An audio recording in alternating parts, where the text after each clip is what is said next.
At this time, we'll have greetings by the Honorable Roger Smitherman, the Honorable Senator Roger Smitherman, President Pro Tem, Alabama Senate.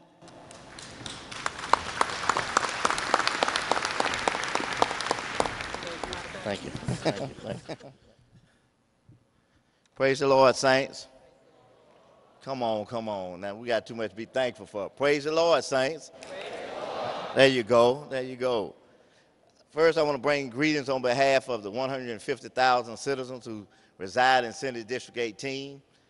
Next, I want to bring greetings on behalf of the 35 members of the Alabama Senate and the 105 members of the Alabama House of Representatives. We're proud to be here, and I'm sure if they had to echo what I would echo, we are proud to be your servant. Dr. Martin Luther King, Jr. believed that it was a good God-given right for people of all races and religious faiths to gather together. He talked about it, marched for it. He even gave a famous speech saying he dreamed about it. As you look around this room, you see that we are what he was talking and marching and dreaming about. It's hard to believe that the freedom he and the civil rights foot soldiers, who we just acknowledged, worked so hard for, happened not all that long ago. And as they broke down barriers for minorities, they also paved the way for women to shatter the glass ceiling that was blocking their ambitions. Yes, you can go on and clap for the women. Let's give them a big hand.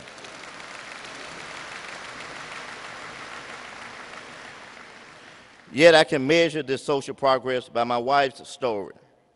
Carol Smitherman was both the first female and the first African-American female to serve as mayor of the city of Birmingham.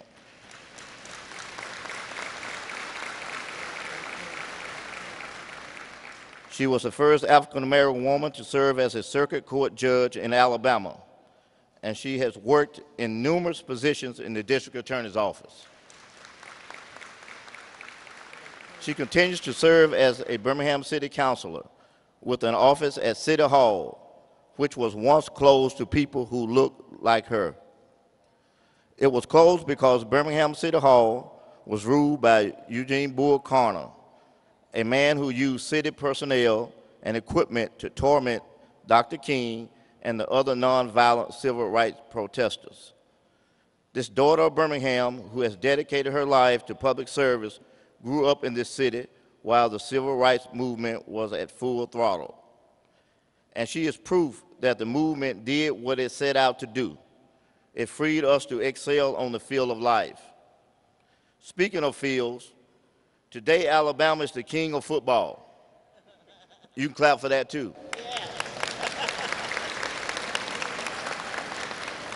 This school did this because white players and black players were free to use their talents and skills on the football field, not seeing each other as black players and white players, but rather depending on each other as teammates, which is another example of the dream fulfilled.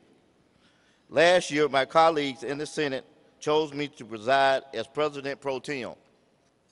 There are 35 senators, and you need 18 votes to secure this position. Only 8 of us are African Americans. So if you do the math, you see this. Race is not as big of an obstacle today as it once was among legislators in Montgomery.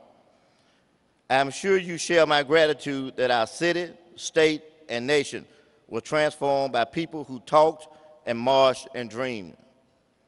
And any of you in this audience who were on the front line of the movement, wearing out the soles of your shoes, getting sprayed by water hoses, and snarled at by dogs, thank you for all that you did. Let's give them a big round of applause.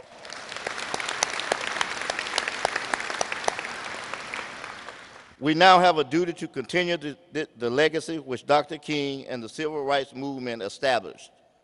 In closing, I encourage you to honor the vision of unity, which was at the core of the dream. Honor it today at this breakfast and all the time in real life circumstances. Thank you, and may God bless you.